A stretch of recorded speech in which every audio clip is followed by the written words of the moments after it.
Yep. Okay, so your two daughters. Ah. So, with your two daughters at home, what is one of the most challenging part about being a father for you? They know what their attitude. That's pretty shit.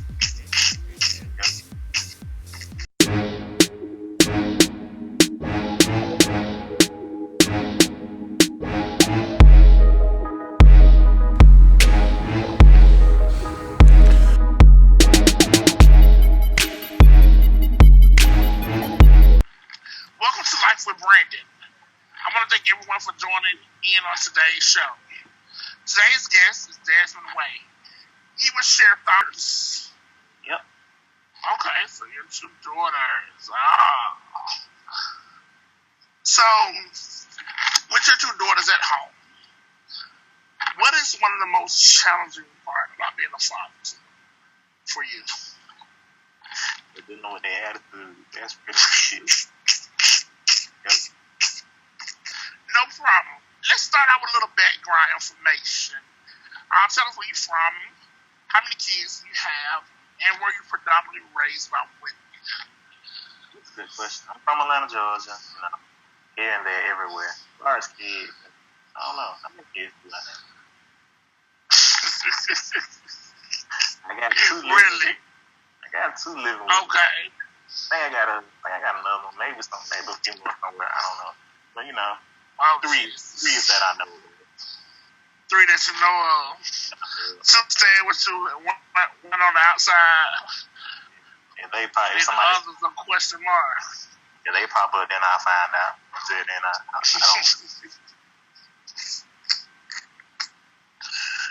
Okay. So you're from Atlanta, and the final question of this first section.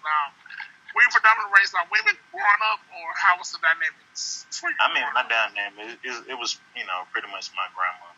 That's who really raised me. I had my mom in there from time to time, and stepdad was there, but I don't really count that. And I think I lived with my daddy towards the twilight of my teen years. I'm probably about 16 when I started living with my daddy, but for the most part, women. Okay. So now, at what age did you realize you was trending with the ladies? I mean, trending, you got to define it. Like, I started, like, women started feeling me, or I started messing around. That's more or less that one. When did you know that, hey, women liking me, I can, get whatever my needs or wants, start having sex? When did you really realize, like, oh, dang, I'm like, oh, man, I'm a Mac daddy. When you had that aha moment? Well, I won't say I had that. Well, I was probably about 14 when I had that moment. Thinking about it now, like, it was funny. It was fun then, but not thinking about, like, nah, I should have been a little bit better than that. Being a hoochie, that really didn't make it no better. Being a hoochie, just wilding out. Just wilding out. Didn't know what I was doing, just as long as I can feel it, I'm in it. That's all that matters to me back then. But that ain't shame. Hey, it happens. And trust me, everybody got a past. Everybody got some history, So definitely no judgment on Life with Brandon. Now, while you are, as I say, trending, or you realize your daddy of the year, it sounds like you're trying quite a bit of high mileage. Would that be accurate? Yeah, I'm just gonna do that. It's not easy. It's my past, and I've done what I've done. When I've hurt, I've been hurt, and I've hurt, and so it's just a vicious cycle of life. A lot of things I regret, a lot of things I don't. I wish I could have did a lot of things differently. A lot of things better, but I have, without those mistakes, without those encounters, I wouldn't be the man that I am today anyway. Right. So basically, for you, it was more of a learning, trial and error. I'm hard-headed. I am hard-headed. Oh. I don't. Okay, see. You Now you can tell me. I listen now, man. Then I did not listen. But back then you didn't listen. Can't tell me nothing. And I was everywhere. So Hardhead truly made a song for how you actually got the picture later on. It's just getting kids.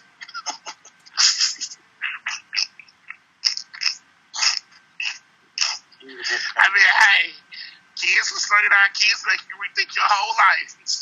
They did, but then again, took a minute to do that. Yeah, I still got the hoops played. Yeah. Some people tend to keep it up. They don't know how to pull back, regroup, replan. They just, hey. They just don't know what to do. That's why I had to work on my pull-out game. I'm glad you work on your pull-out game. Kids get a little expensive. They enjoy the house, but they need raising, they need seeing about, they need some love and care, and one man with quite a few children, that's a lot. That's a lot of strength. Especially when they ain't in the same home sometimes. So I get it. I learn. Gotta pass. Like I said, no judgment, don't feel judged. So in the midst of you having fun, and I call it learn by trial and error. It's hard-headed. So you had to go out there and get experience, and find out some things that people told you, like, oh, they weren't lying. Or they maybe, I mean, some people are lying about things. So, a lot of things, like, it's going to be really, no. Y'all lied to me. Y'all, hear about weird stuff. Okay, they gave you they lie on a more fairy tale or just try this. Okay. Feel good, like doing all that, wasn't, me messing around wasn't about me. Don't get me wrong, I enjoyed it, but at the same time, it was more of a way for me to, build a repertoire or, just try to prove a point. Because, like I said, I was raised with women, and so, for me to be the man that I am, I'm more feminine man. And, I have, since I was raised with women, I have more, tendency based on what I've seen, based on what I grew up with, based on what I experienced. And so it's more or less of me trying to, prove a point because, you're a man, you're feminine, and, people make the assumption, oh, he's gay or whatever it is. Like, no, I'm not. I'm just feminine, Let me be who I am, So more or less I was just doing that, not to prove more of a point that, I'm not this way, and I can easily do it. It's not the issue. Time. Right. So that was just pretty much why I stuck around so much, That's how I was raised. Like, hell, shit, my family is our hoes. It would be my mom, it would be my daddy, like, it doesn't matter, like, that's all I really pretty much think. The only person that didn't do that was my grandma, but then again, you have to look at how old she was. So, I knew what she was like in her heyday. I learned it as I got older, when she passed me. I kind of got to understand, like, it's just kind of, the cycle repeated itself. Kind of cursed. Like, my granddad was kind of the same way. I think the only person who really was like it was my daddy. And then I think, with her, she was with my granddaddy, and she was, I think, like 17 or something like that, and always that she passed. And that was like almost 50-some years they were together. Oh, wow. Yeah. Wow, that's a long time. I want to say thank you for acknowledging the fact there's a lot of feminine guys that are actually heterosexual. And I'm sure they have dealt with that issue, whether they came out in hoeing or whatever else. Because people, like I say, you raised by women, so you had some feminine issues that doesn't necessarily make you gay. That's how you was raised. You're still a man. You knew you're supposed to do it. Clearly, you've been holding on and maintaining and, I want to say, proving that point. It's like, hey, I'm straight. I don't function the way society has deemed what a man should function. Let me be my own person. And I think once society allow people, especially in the African American community, we allow people to be themselves, we can all get along. Stop looking for the standard and allow people to be people and realize. Go ahead. No, I mean, because I had to deal with that a lot, and like even with my past relationships, women like, oh well, you sleeping with me, but you got tendencies. I think you this way. I'm like, if you think I'm that way, why you still sleeping with me? Right. I've had to deal with stuff like that, like that. I feel it kind of makes some sense. Are you bad? I have dealt with those kind of questions. Like, no, I'm just into women. I'm just feminine. I'm like, that's just who I am. That's just who I choose to be. At the end of the day, like, I don't have no problem getting getting a manicure, getting a pedicure. Like, I believe in taking care of myself. Yeah, I'm feminine. I'm a high maintenance person. You only get one life. You only get one body. So take care of it best you can. That's how I look at it. Not that I have girls. Even though that people laugh at it now, but at the same time, it's more beneficial to them because I'm into those things with it. We can have those kind of money. With right. I don't have a problem with it. I'm not a typical man. But then again, how can somebody tell me what a typical man is? But most people is. You didn't even have your father, or you didn't have this role model. You didn't have this. So you're going by what you see on TV. You're going by what somebody tell you what the perception is, or what somebody think a man's supposed to be. But in actuality, most of the women my daddy wasn't there. Right. And then not to cut you off, but most women probably deal with men that was so-called the macho man, but probably wouldn't do half of what you are doing now to raise, your family to raise a child. So, that stereotypical of being gay, just because you act a certain way, I think it's time for that to die. But I mean, people are people. They're going to believe what they want to believe. And that's just lack of understanding, lack of knowledge, insecurities on their own, on their own dime. And then, I'm not going to lie, we live in Atlanta, so people have been programmed. I'm sure you've heard it. Atlanta is the gay South capital of the world. But I think now, if you sit down and have a real conversation with people, you can tell who's really out there, who isn't. There's still some fronters, but learn to let people be who they are. My thing is, the proof is in the pudding when it comes to you.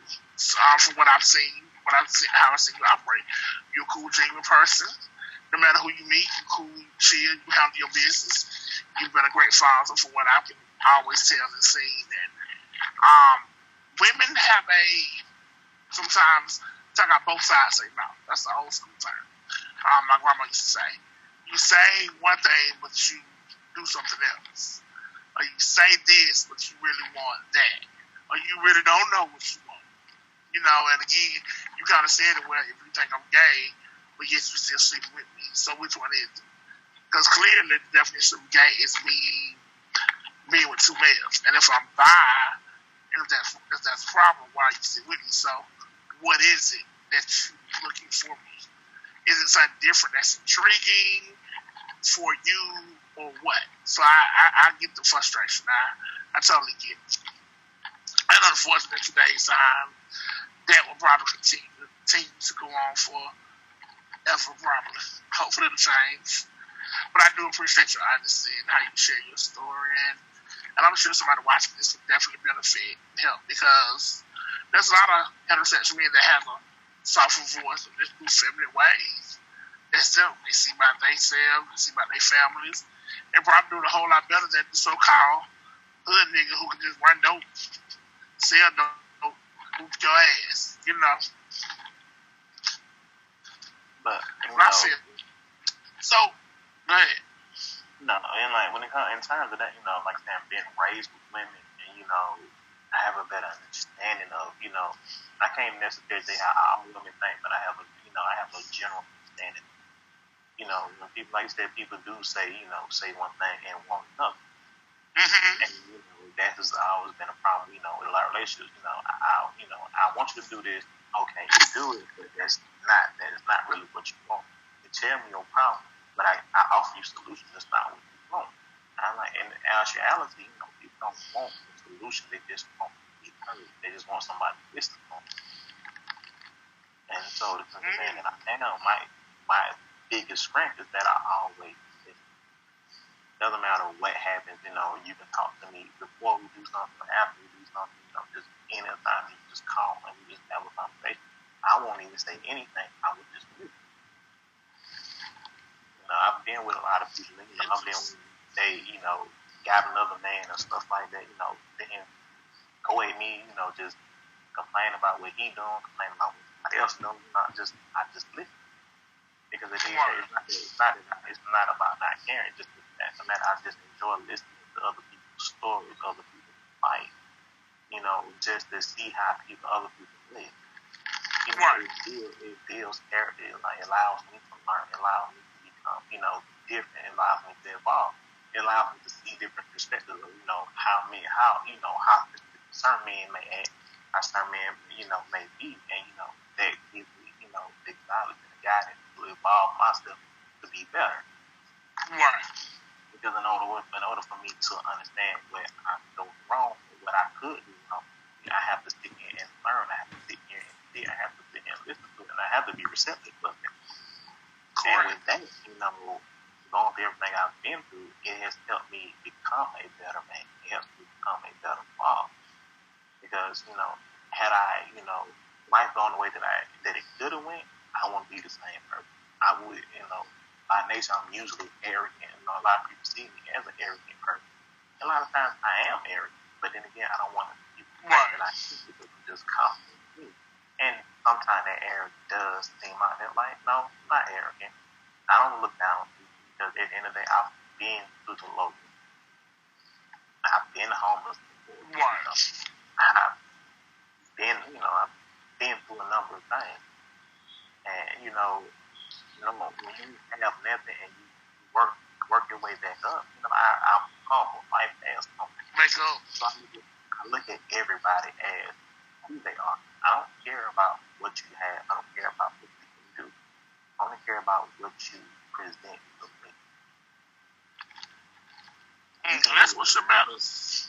You can be a number of things. You can put on a number of shows, but at the same time, I'm not looking at what you say. I'm looking at what you think.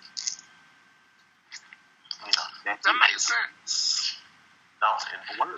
Words are nothing without any ability behind. You have to do something in order to prove it. Everybody can talk, and I listen. But at the same time, people just want to be heard. Nobody really want to get up and do anything, and so I listen to them. That's something that I enjoy doing. Listening because I like to learn. I like to gain information. I like to gain. I like to hear these stories. I like to hear these tales. And it helps me when I write and stuff. It helps me, it elevates everything. It teaches me how to be, what to watch out for my daughters as well. I have friends that do women, I'm like, I have that, and I can advise like, chill out, or I distance myself from that kind of stuff so much. And so now I see the warning signs. People ask me like, why do you deal with this person knowing what he does? I'm like, because I'm actually learning from this. Learning from that individual. He needs help. People that need help.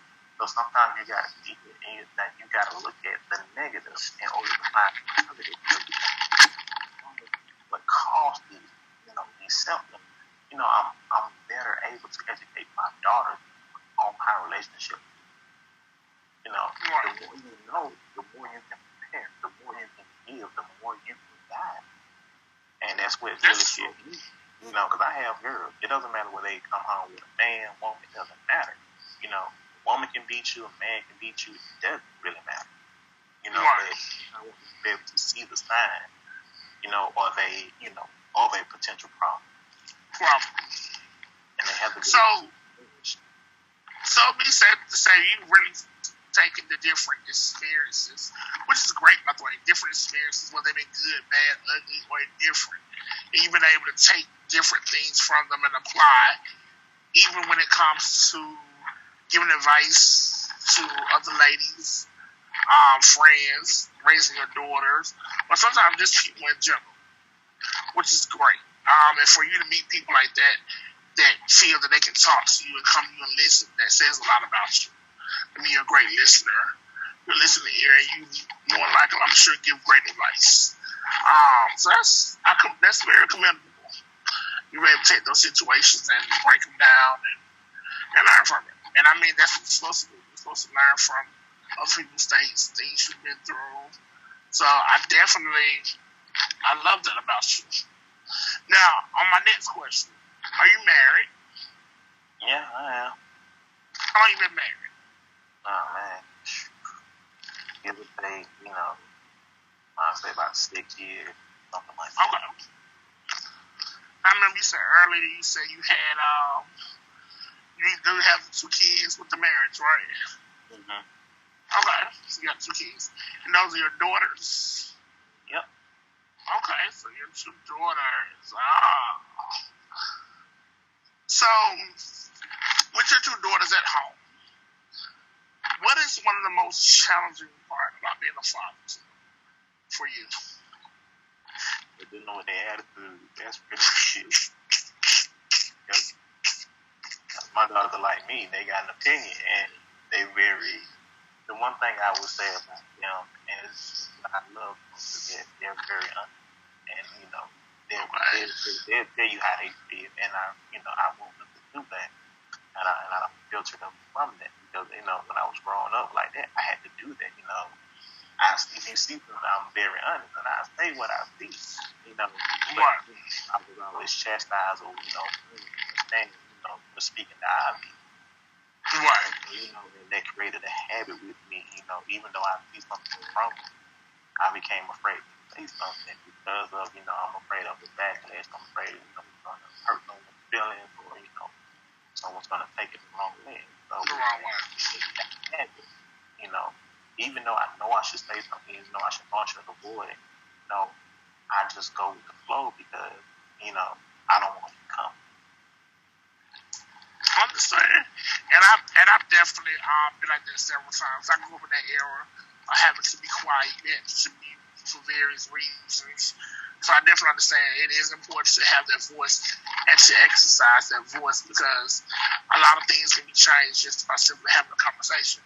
It's okay not to like something. It's not okay to, I don't have to accept this. I have concerns and voice it, and there should be a happy medium. We all should be able to come to whether it's a child or an adult to what can we compromise. Sometimes some things can't be, at least let's talk about it and say, this is why this has to happen this way, so there's a better understanding of why it has to go A, B, C, D, E, F, G. So, that's good. I said we lack communication, and that was the biggest thing, like growing up. Now, what I do with my daughters, I talk and listen. I didn't have that growing up. It's either my way or, no way. Or no way. And that right there, caused me to rebel more because, I had the things I have feelings. And, I'm not trying to do anything wrong. I'm just trying to do good things. And, that's all that I've ever tried to do is be happy on my own terms. Because of that, that growing up like that, being pushed down for, for having an opinion, for having those thoughts, or just being different, and, I end up forming more so. And I just, allow things to happen instead of reacting. I wish I would have had the mindset that I have now. If I had to, probably I would say about 8 years ago, things would be different. But then again, we won't be having this conversation now. If we was, it would be on a whole different note. No. Yeah, definitely the struggles in the past, they definitely plays an important part of who we are today. So I definitely have learned not to diminish or demise my past because that is why I am who I am today. Some of the things I'm not proud of it, but those things help me to be me. They help me found me, learn more who I am, whatever the case may be. I had to cross that river. I made it, and here I am. So, I'm just saying that. Now, having daughters, in this cruel, cruel world, has it changed your view? You know, like when you was before you had kids, you viewed the world as one way. But now that you have daughters, do you tend to view it differently? Yeah. Like, my view is completely different. Completely different. Back then I was so, gung ho and, optimistic based on like, well, it's going to happen because I want it to happen to them. Well, because I'm me. And, it was my arrogance and my hubris taking control. That I didn't understand that you have to put the work into it. I'm not, I can do a lot of things. I can be the best at whatever I decide to be. But at the same time, I really don't do that at all because I never really had to exert a lot of, a lot into anything. I just pick up on things naturally. I'm a fast learner. So, I never took the time to master anything. Gotcha. Until I got older. Until I start understanding that, just because, I can talk, I got to be able to walk. The walking. And that was the biggest thing. It doesn't matter what I say when it's time to show it, and I perform. And that's the whole point. That's where I fell short a lot of the time because I took a lot of things for granted.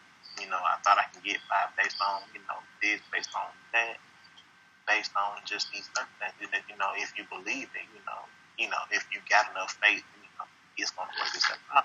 But that's not true. Faith is one thing, but at the same time, you gotta have the strength to see that through. Right.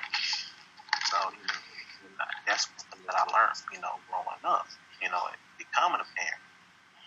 Tell my kids a lot, don't let your past define you. Define you. The past is a definition of you, but it doesn't define you. Define you. And that's it. We gotta do what we're supposed to do no matter what it is, whether it's, the right thing. The right thing is usually the hardest thing. The hardest thing to do. Tell me about it. I understand. Yeah. So, in raising your daughters, I know they're still at a, how old are they? 10 and 8. 10 and 8. So they're still at an age where they're going into that's why they be going to that teen section. That's a whole nother category. Whew. I gotta deal with that son. Yeah. That's my daughter's gonna be upset with me a lot of days.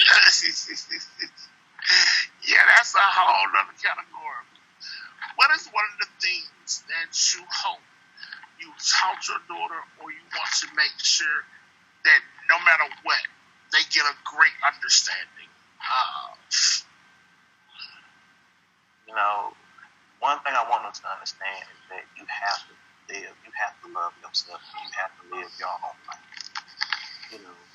I don't put any pressure on them to do anything that they don't want to do. It's just like anyone can say, I want to be a ballerina. That's what you want to do. I help you achieve. No matter how many times you fall, I'm going to be able to walk. I'm going to help you up. If you want to run, I'll walk with you until you can run on your own. That's what I want them to do. Learn how to stand on your own. Be independent. Don't rely on anybody. Don't ever, because you don't need anybody in life. And that's what I understand. You don't need to depend on anybody. You have to rely on yourself. It's good to want somebody there, but once you get to understanding that you keep depending on people, you're gonna always fall short because once you gotta find a way to win. You gotta find a way to change. And once you got somebody that you with, because of who you want, because that's what you want, you actually cherish them a lot more. A lot more. You put more effort into it because that's what you want. That's what you value. You're not looking at, I got to do this because I don't want to lose you. I'm doing it because I actually care, and the energy is completely different. It is. You have to do it first when they truly want to. Do it. Oh my goodness, that is so true. Yes, that is definitely. So not easy when you want to do it, and when you have to do it, and you see clear when you want to do it, versus when you have to. Because when you have to, it's just a process you ready to get over. When you want to, you enjoy the process, you learn more, respect it more, and you grow from it. So definitely, I totally get that. And, Now, I mean, when it comes to that, I ask my daughters, one thing, do you want to be needed or do you want to be cherished? And I put it behind you. And, they don't really know what it means. But at the same time, I explain it to them the best that I can so they can understand. And that's something, anything I want them to understand, that's one thing I want them to take with them as they get older. That don't focus on needing anybody. Don't let nobody take control of you. You control yourself. You have to love yourself. You have to be one with yourself. And there's gonna be a lot of times you're gonna have to live with yourself. Don't let anything look at everyone. Don't look at somebody. You don't need nobody to validate you. Right. If you cherish you, you cherish life will be so much better. Everything will come to you. People will see who you are, and people will gravitate to you more. The more positive you are, the more people be around you. Now, there comes an issue too, because you will attach some leeches. People like to steal out there out there. But once you understand that you don't need that, and you cherish just life in general, like they can feed all they want to, they can try, they can never take what I have. I got enough positivity to go around. I got enough people to really want some. I got ample. Right. I want you to try to do it. So that's the only thing. If they can take that with them, that's one of the few things they can take with them. I'll be happy with that. You'll be happy with that. Now, I was about to use the word regrets, but we kind of talked about not necessarily saying regrets. Is there, so far at their age, is there anything that you wish you might have done better in raising your daughters to at this point? Regret is a powerful statement. But as far as that, yeah, there's a lot of things that I do regret. There's a lot of things that I wish I could have done better. A lot of things that I could have done better. I put my kids through a number of things. I do regret a lot of things that they had to do. Whether it be me, fighting with their granddaddy, arguing with their grandmother, fighting with their auntie, or, me fighting with her. A lot of things I regret that they had to do. Because grown people can control their temper. Right. And had I did what I'm supposed to have done, my kids, it's not that they would be, I'm not saying they would be in a better situation than they are, but they will be thriving more so than what they could. Than what they could be. They have a better supporting cast than I ever had, and I'm fortunate for that. My kids' lives is so much better than what I had. I can even imagine this life that they're living, this life that I always want. Have a parent, have somebody that's there for you no matter what. No matter what. Support you, nurture you. And that was a very important factor, especially with females. Yeah. So, there's a lot of things, like things happened recently, and it was an altercation that happened. Even though I got my glasses on, you cannot see it, but I got like a web right here. And that's the first time I've ever been hit by anybody. It bust me open. Wow. My daughter saw it, and normally I react in a way like you would think that would upset me, but it did. I looked at them and I looked at them, apologized to them because they had no see that. Because people upset because their feelings are in question or emotions are involved. Wow.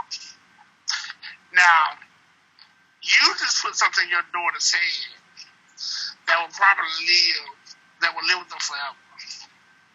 And whoever that person saw do that to you, and they saw your response, they're like, wow.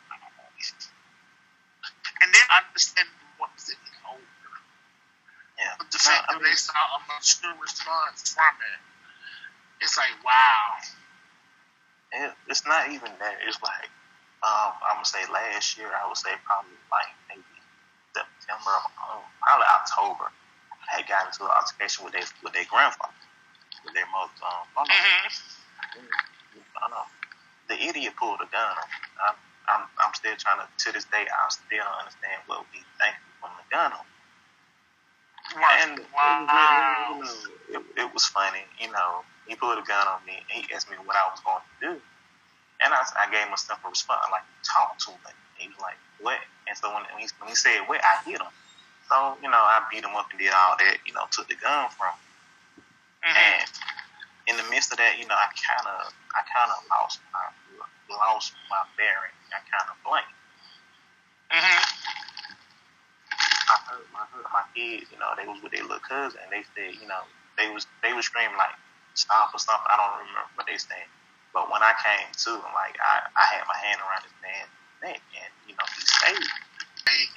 At the time, didn't really want to console them because they were afraid of you because they saw that side they never seen. Yeah, I do regret that.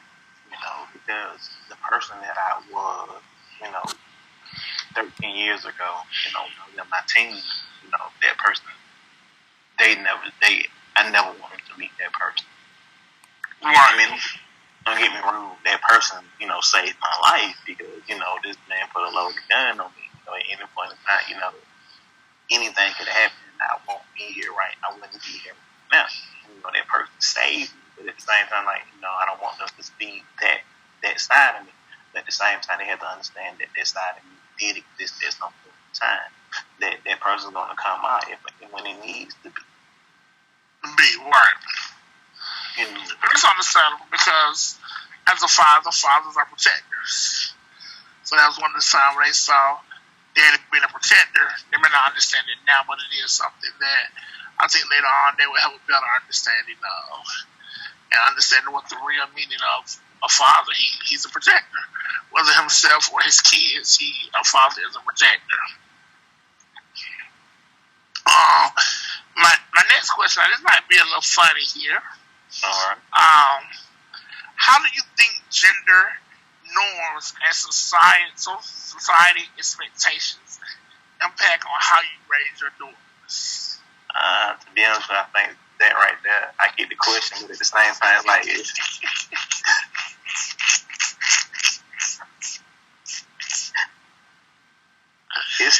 it's so misconstrued. Like it's skewed. Like it's a very skewed subject when it turns to that, because like I said, I have to learn. See, for me being a male, I have to learn different ways how to stay there. I had to learn my different approaches. Right. Because, I am hard on them. I want them to do that. I want them to do this. I want them to go there. I don't have this conversation with you for you're too mean. Like, why you talk to you? How did a father talk to his child like that? I'm like, let me be honest with you. I'm trying to prepare my child for the actuality of the world. And I expect my daughter to provide me the how I expect my daughter to provide the world. Because I'm thinking that she's doing something wrong, that she can do better, that, you got to work on. I said, imagine what somebody else is going to tell her. And I said, they're not going to be nice. They're going to cut out. They're going to come by however it is. And I said, she can deal with, if they can deal with me telling them that they're wrong, then they can deal with anybody else telling them that they're wrong.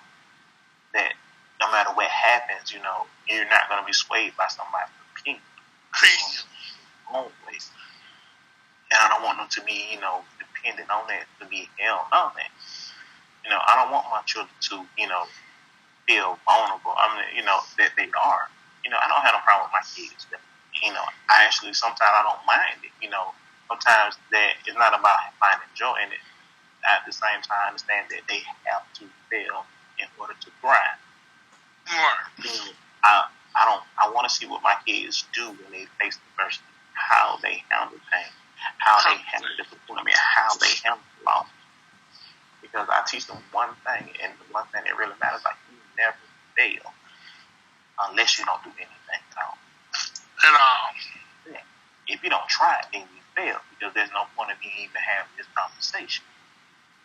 If you're not going to put forth any effort, you might not get the desired results, but at the same time, you put forth effort, you learn something from it, you gain an experience from it. That's what I have to sit and say. I don't have a problem with my kids feeling. I want my kids to succeed. But I understand that sometimes they're going to fall. And it's my job to pick them back up, pick them up piece by piece. Now, sometimes my approach can be very, strong on. Sometimes I can be very demanding because I just want, I know you can do better. And, it irritates me when you don't do better. But then again, this something that I'm projecting out from myself that I'm projecting on them because I know I can do better. And, in my way, I'm telling them to do better, but at the same time, I'm really telling myself that I got to do the same. And that's what really hit me, that I'm telling my kids what I need to tell myself. And, sometimes when we give advice to others, it automatically reflects back on what we need to do. So that's a good thing. Sometimes talking to other people help heals us too. And then I'm like, wow, I need to work on that for myself. So that definitely makes sense. Now, I have a question, so I may consider it a bit racist. But I think it's just the bottom line truth. You and I know what it's like to be a black male in the United States. Mm-hmm. I've always been a firm believer. Different races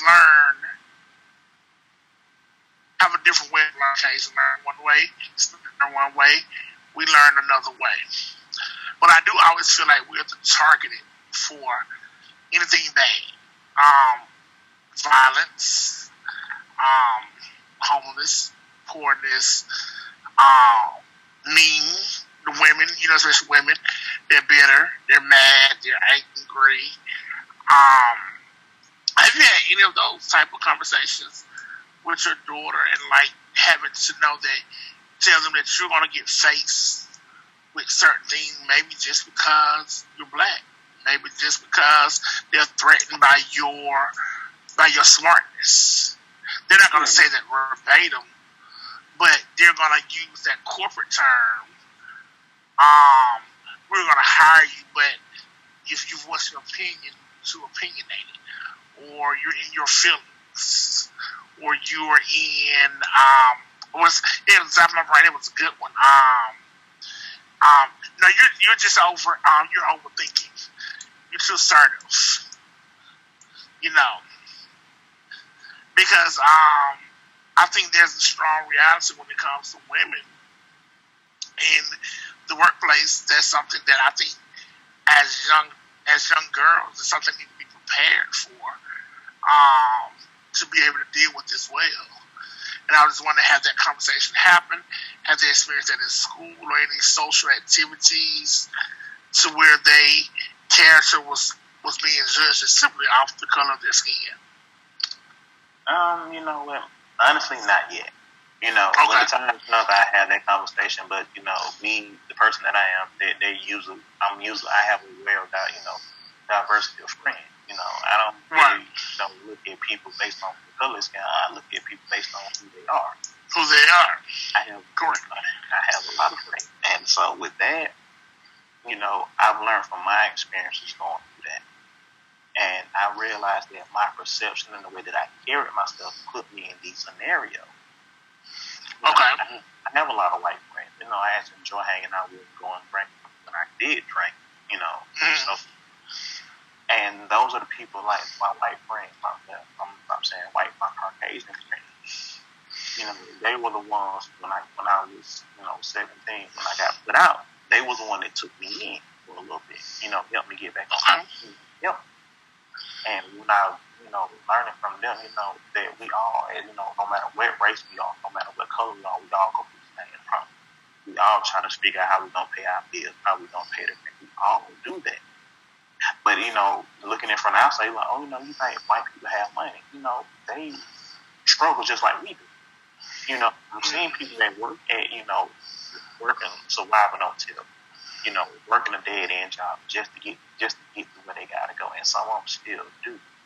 But we don't ever see that because you think that it's what the media portrays. Just like we do, no matter who it is, white, Indian, Ethiopian, it doesn't matter. We all struggle to pay our bills. And after seeing that, like it gave me a better understanding of what I need to do. Okay. That's like, it's what we go through as a whole is what we want for ourselves, is what we envision for ourselves. A lot of people want to stay in the project, want to stay on food stamps because it's the easy life. Right. What's wrong with it? You really got to pay, free rent, free food. All you really need. That's what some people really want. There's some people goal in life just to get by. Right. You got some people goals in life that they want to thrive. You got some people that just want to destroy stuff.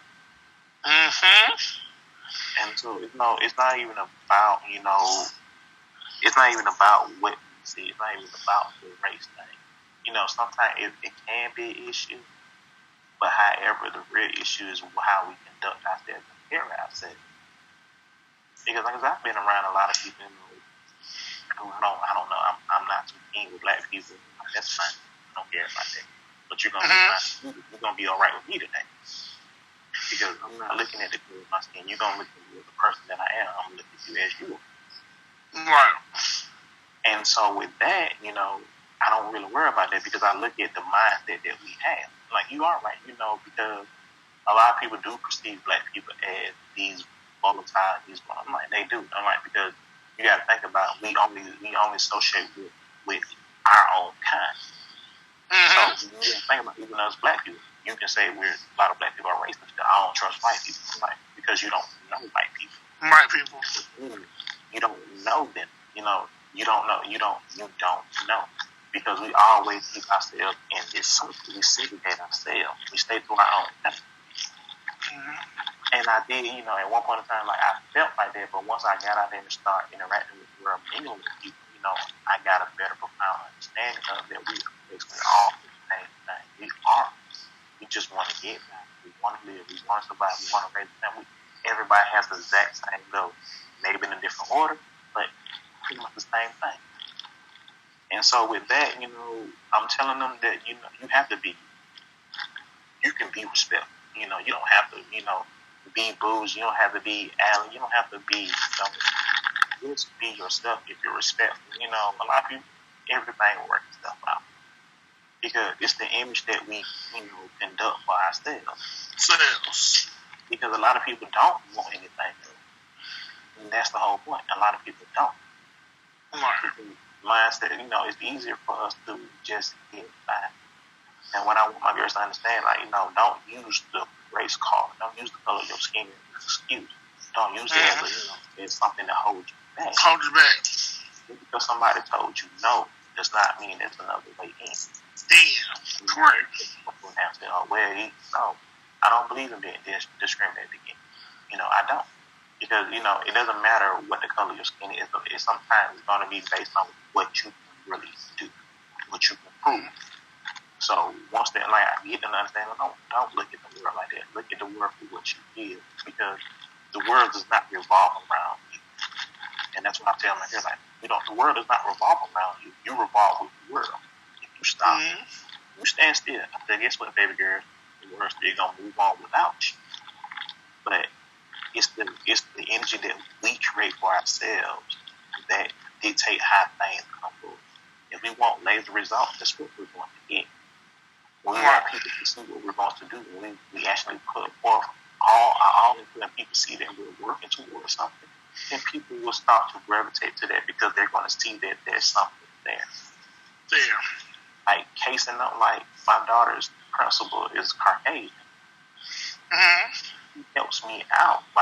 She helps me out. And I can really sit there and say that, she didn't look at me at the color of my skin. She looked at me as the person that I am. Sure. And that right there, is a better understanding because, like I said, I do talk to her. I've had a conversation with her before. Like, I can sit down and talk to her about her problem. And that's something that, I've never really done with people, but I can do that because there is that level of, we are human beings. You see me for who I am, not the color.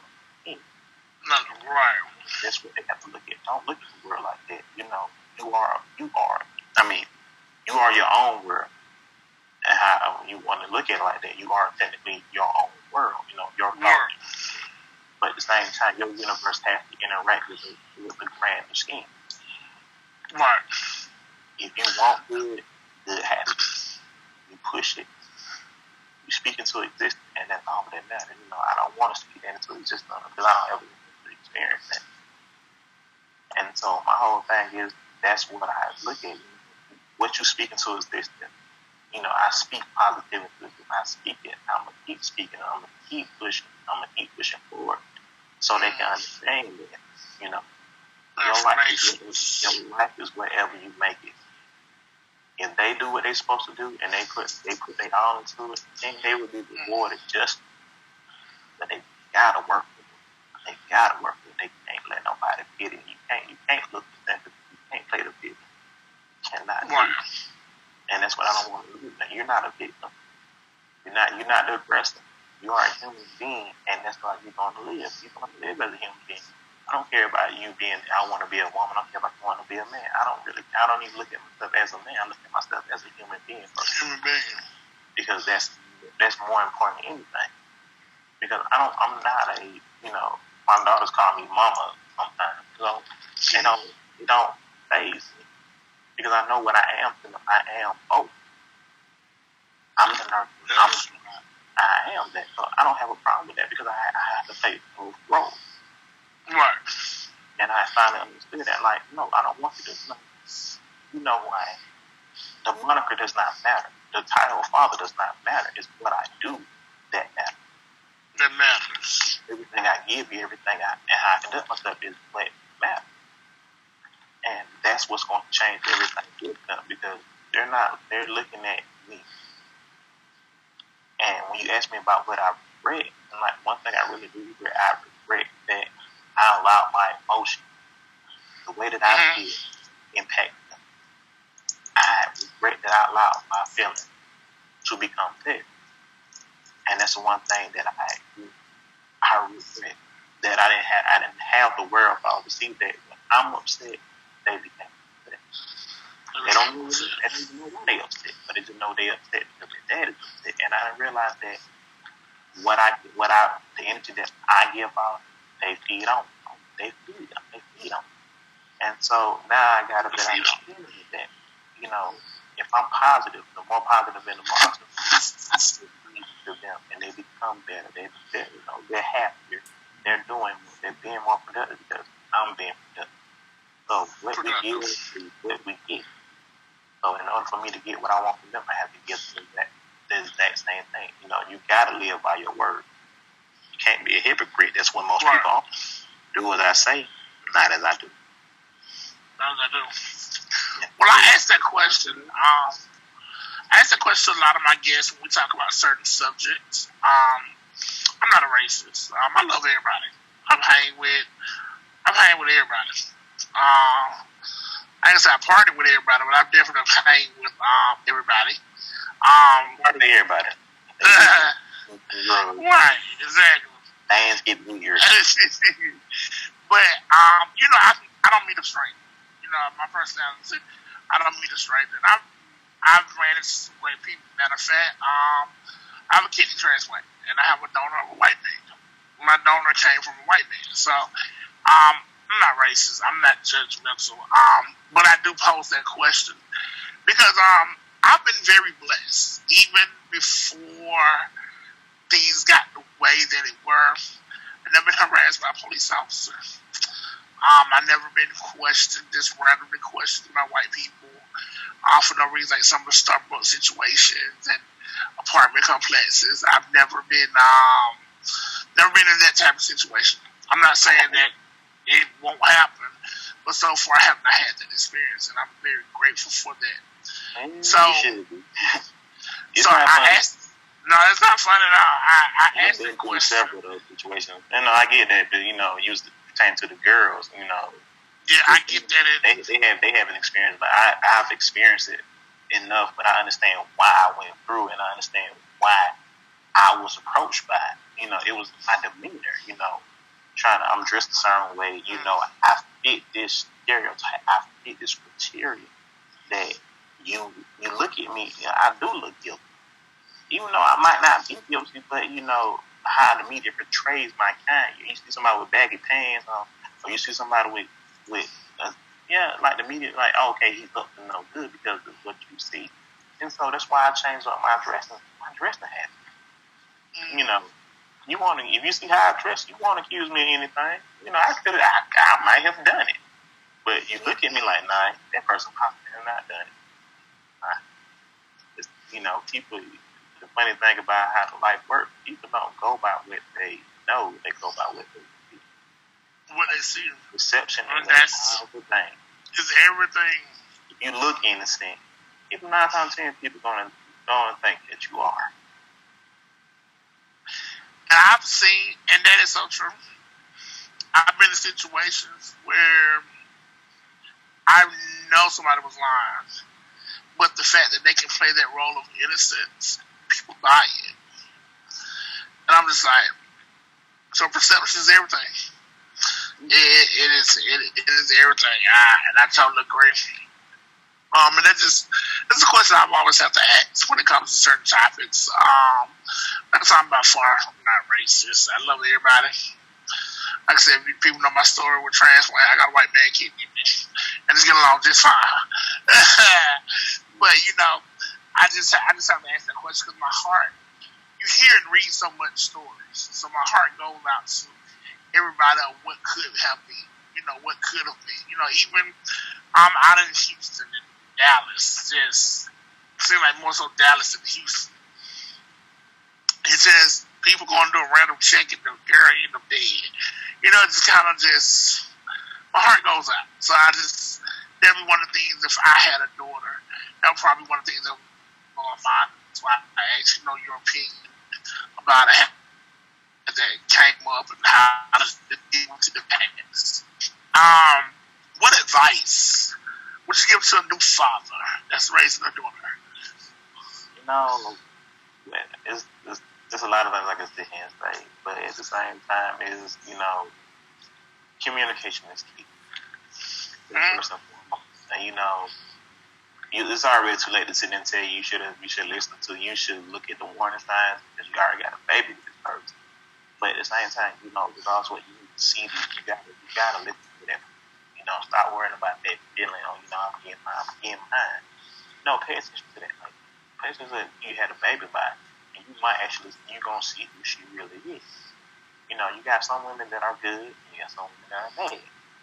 Right. Sometimes women can play the good role. You think you got a good one, then you push that to you in that situation. I don't want to be with you. Then that beast come out. That beast come out, And one thing I've learned, that I did hate is that, women project their feelings onto their truth. And, that's right. Because you have a problem with me doesn't mean that should affect me seeing my child. My child loves me. You don't have to love me, but this one does. And, that's what I've had to learn. Like, you gotta choose them wisely. You gotta listen. You gotta pay attention to the signs. Because they are there. So when you're like, oh man, I can't believe she did like this. Like, yes, you can. Because she was always like this. You just ignored it because she was giving you what you wanted. Good. Like, dang man, like, no, she was crazy. Like, she was, cutting stuff up, cutting up my tires and stuff. Like, she's always still cutting stuff up. Now she'll slash my tire. Like, you knew she was like, you blind, you unwillingly with it because, oh, well, I'm giving you something. Right. It's always been a form of, communication. Understand your right. If one thing, and I always try to do stuff legitimized because worst case scenario, everybody ain't meant to be together. You might not. Yeah. Then again, somebody might make it, somebody might not. But the worst case scenario, at least you got your paperwork document. Do all that. Not, because most women look at it, well, you don't believe the baby's mine, yours, blah, blah, blah. It's not even about me not believing. It's about me having paperwork. But just in case, worst case scenario happen, like because your baby mama could pass away. And, it's going to be trouble for you getting your child. Because, it's a document. But if you are documenting on it, well, then it makes it a lot easier. It's to protect yourself because, when y'all go y'all separate ways, she can't tell you how you can't see your child. And, even if she do, like, fine, I take you to court.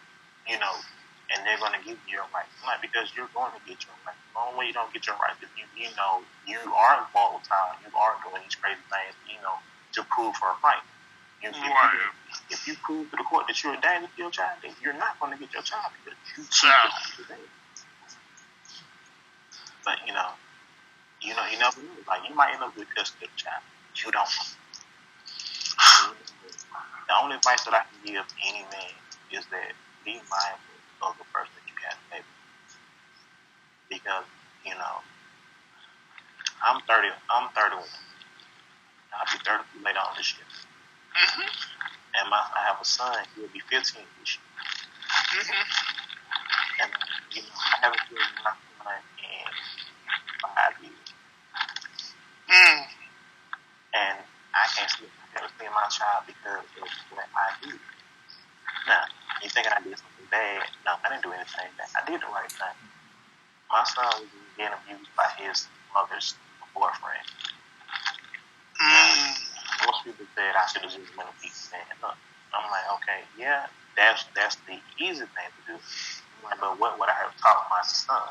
Every time something bad like this happens, I'm just supposed to be violent and fight and go through it. No, I did the right thing. Took my son to the hospital. Got everything documented. Got the police involved, and they arrested the man. They gave him a 7-year sentence, which is I'm all right with that. And but his mama didn't see it like that. Let's see it like that. She looked at me like I destroyed her home. I destroyed what she had. And that was never the case. The only thing I wanted to do was protect my child. Protect your child. Because this situation could have went numerous ways. Like, what if I did go beat the man? I'm like, because he's still living with you. He's gonna take it out on my son more now because I did that to him. Because you did that too. And it's gonna escalate to the point like my son is light skinned. When I took my son to the hospital and stuff like that, he had a bruise on his chest. And somebody punched him in the chest with a ring. Oh. And for me as a man, I had to pride. Pride was involved. I had to swallow that in order to do the best thing for him. Because even though I might not see him now, but when I do see him, I know for a fact it's going to be better because we're going to have to talk about it. He's going to be angry at me for the most part. Like I would all the stuff she kept from me, blah blah blah. I'm like, what do you son? What do you want me to do? Because the court system works. Like I have to have all information. I'm like, since your mom don't work, can't find out where she at. Since your mom don't have anything in her name, can't find out where she's at. She might have changed. Wow. Go to Facebook, I stay in text. She got dummy Facebook pages and stuff like that. I'm like, it's fine. That's my biggest failure. But in knowing that, that's my biggest mistake too, because it helped elevate me as a parent with them. Because I won't make the same mistake. I won't do the same thing. Same thing again. I did the right thing.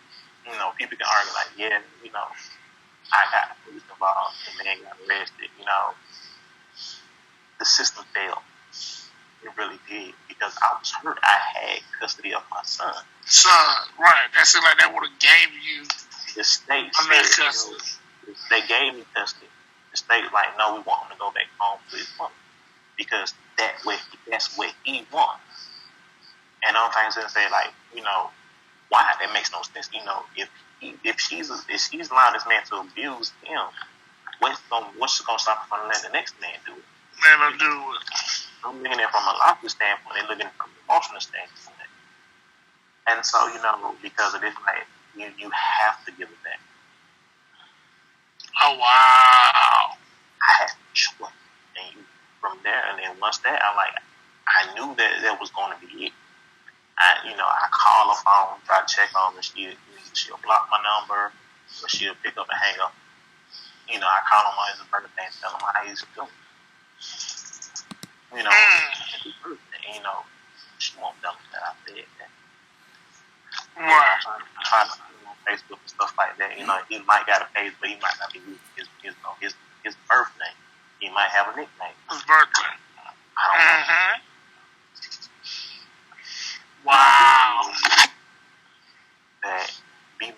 the people, the woman that you get pregnant, you know, you have to maybe be mindful of her anger, you know.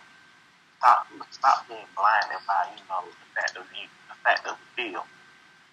Pay attention to it. Actually look and learn her. Understand her. Listen to her.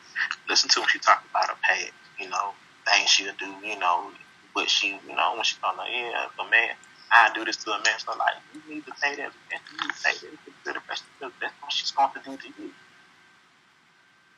Women tell you what they're going to do. They do. You just don't listen. We don't listen because, oh man, like, you want to do it to me, you know, because I'm me.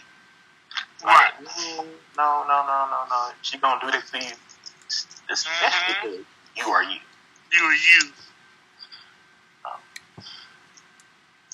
That's true. You gotta listen and pay attention because the signs are there.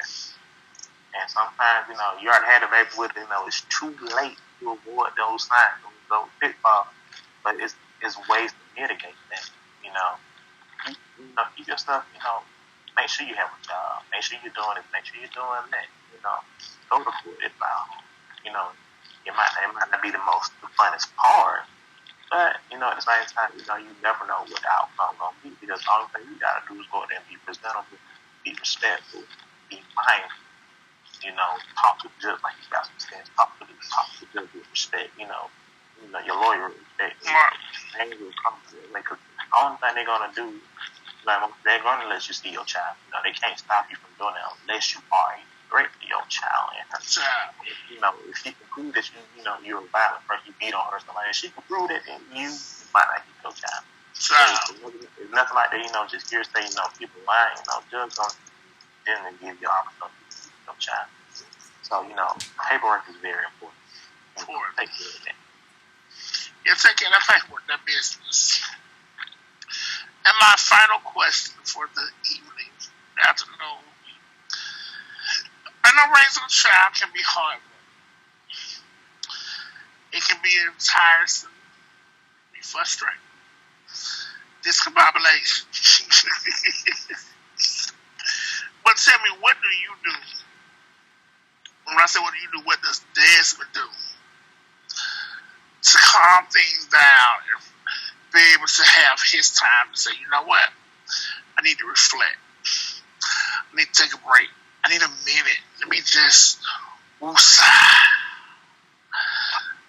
What are some things that you do? Because as a parent, and I'm not a parent, I have had a hand in raising some kids. I did have my godson for about 8 months. So I know there comes quite a few woosah moments. Sometimes I'll be like, not right now. We'll address this later. Not right now. What are some of the things that you do when you kind of get to the point, I need a minute? Because that minute can make the difference of me sinking across the room and me going to jail, me calming down and reevaluate the situation. That way I can talk parent and child and resolve this conflict.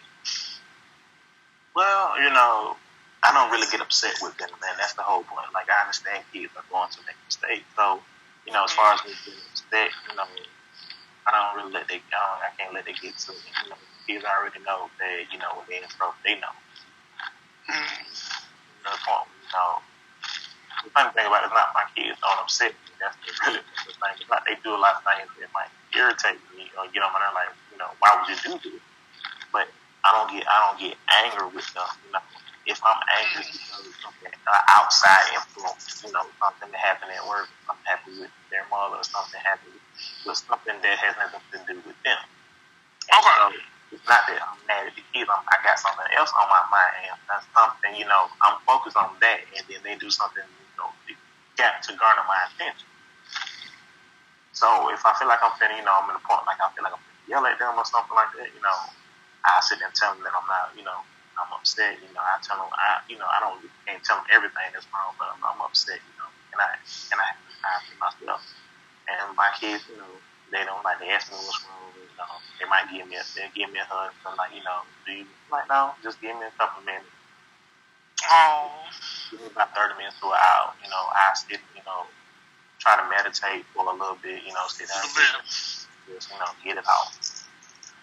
And if I can't do that, then, when I go exercise, I go exercise for about 2 or 3 hours. I go run for like 2 or 3 hours, and then cool myself off like that. I take my time and reflect and think as I exercise, with that.